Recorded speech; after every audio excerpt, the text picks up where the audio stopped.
दोस्तों, जिस तरीके से चुनाव के दौरान यूपी में अखिलेश यादव की रैलियों में भीड़ दिखाई देती थी, जिस तरीके से बैरिकेडिंग टूट जा रही थी, लोग अखिलेश यादव से मिलने के लिए, अखिलेश यादव को देखने के लिए पागल हुए जा रहे थे। तमाम जगहों पर प्रशासन फेल होता दिखाई दे रहा था और क्योंकि धूप में खड़े लोग इंतजार करते रहते थे अखिलेश यादव का और एक नेता की झलक पाने के लिए सब कुछ कर गुजरने को तैयार थे। तो आप कह सकते हैं उसका असर दिखा। मान सकते हैं आप यूपी में जो है इस चुनाव में, इस लोकसभा चुनाव के दौरान यूपी के में जो रंग देखने को मिला, कह सकते हैं सपा के रंग में सारी जनता रंगती हुई नजर आई और अखिलेश यादव जो है कह सकते हैं आपकी अपने पिता से भी आगे निकल गए, क्योंकि सरकार में न रहते हुए भी 37 सीटें लाना उत्तर प्रदेश में ये बहुत बड़ी बात है। और तीसरी सबसे बड़ी पार्टी बन गई है अखिलेश यादव जी की समाजवादी पार्टी। तो आप कह सकते हैं अखिलेश यादव ने एक नई ऊंचाई पे पहुंचाया समाजवादी पार्टी को इस लोकसभा चुनाव में, और इसका आप सीधा धन्यवाद जनता को दे सकते हैं। जनता ने कहीं न कहीं अखिलेश यादव के जो नारे थे, पीडीए का नारा था, पिछड़ा वर्ग या फिर दलित शोषित वर्ग, या संविधान बचाने की बात आप कह सकते हैं, या जितनी चीज़ें हैं आप ये नहीं कह सकते कि आप पूरी तरीके से हावी रही, लेकिन जनता तक पहुंचाने में सफल रहे। कह सकते हैं जनता तक अपने मुद्दों को, अपनी बातों को या जनता के मुद्दों को उठाने में रैलियों में सफल रहे। जनता ने भी बहुत भरोसा दिखाया और यूपी में जो है उनको एक नई पहचान दिला दी।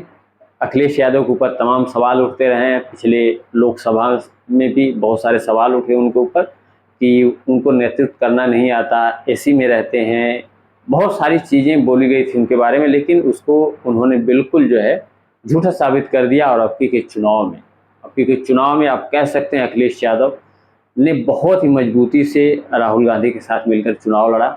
इंडिया गठबंधन का कह सकते हैं सबसे बड़ा चेहरा अखिलेश यादव, और जनता ने बहुत अच्छा समर्थन दिया यूपी में। और पूर्वांचल की अगर बात करें तो पूर्वांचल में भी काफ़ी अच्छा खासा समर्थन मिला, चाहे यहाँ पे गाजीपुर की सीट हो या फिर कह सकते हैं घोसी की सीट हो, आजमगढ़ की सीट हो, जौनपुर की सीट हो, या फिर कह सकते हैं आप मतलब आसपास के पूर्वांचल की जो सीटें हैं उसमें काफ़ी अच्छा खासा जो है कि रिस्पांस मिला, अच्छा खासा दबदबा रहा। यूपी में कह सकते हैं अखिलेश का दबदबा कायम है। तो अखिलेश यादव की रैलियों को हम लोग देख के अंदाज़ा भी लगा रहे थे कि जिस तरीके से अखिलेश यादव की रैलियों में भीड़ दिखाई दे रही है, अगर वो भीड़ वोट में तब्दील हुई या सब लोगों ने सपोर्ट किया, वोट किया, तो निश्चित तौर पे जो है कि समाजवादी पार्टी को इससे बहुत ज़्यादा फायदा होने वाला है। और वो हुआ भी, कहीं न कहीं वो चीज़ें हुई भी देखने को मिली है। जो भीड़ रैलियों में आ रही थी, धूप में खड़े घंटों खड़ी रह के अखिलेश यादव या राहुल गांधी को देखने के लिए परेशान थी या पागल थी भीड़, वो कह सकते हैं उसका असर दिखा, इस चुनाव में दिखा। और कांग्रेस पार्टी ने भी यूपी का बहुत बहुत धन्यवाद दिया, क्योंकि कांग्रेस पार्टी भी कह सकते हैं सेंचुरी से चूक तो गई, लेकिन बहुत अच्छी सीटें लाने में सफल भी रही है। और वहीं अगर एनडीए की बात करें या भाजपा की अगर बात करें तो भाजपा अपने बहुमत से दूर रह गई, और हालांकि एनडीए के साथ मिलकर सरकार जरूर बनाने जा रही है एनडीए, और प्रधानमंत्री पद की शपथ भी नरेंद्र मोदी लेंगे तीसरी बार। लेकिन आप कह सकते हैं जनता ने जो है कि पूर्ण बहुमत किसी को नहीं दिया, मैंडेट किसी को नहीं दिया।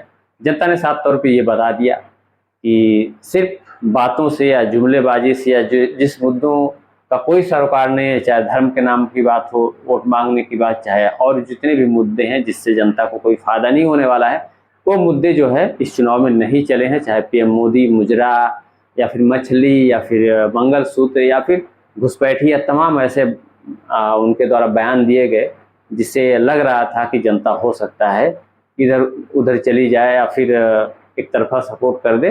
तो ऐसा कुछ हुआ नहीं। कह सकते हैं प्रधानमंत्री का जादू नहीं चल पाया इस बार, और जनता का जादू चल गया। और जनता का जादू ऐसा होता ही है कि किसी को ऊंचाई पे बैठा देता है अगर, तो उसको नीचे भी गिरा सकता है। यह है जनता का जादू। फिलहाल आप इस बारे में क्या सोचते हैं? यूपी के चुनाव को लेके आपकी क्या राय है? कमेंट सेक्शन में अपनी राय जरूर दीजिएगा, और नए हैं तो चैनल को सब्सक्राइब करके सपोर्ट भी करिएगा। जय हिंद।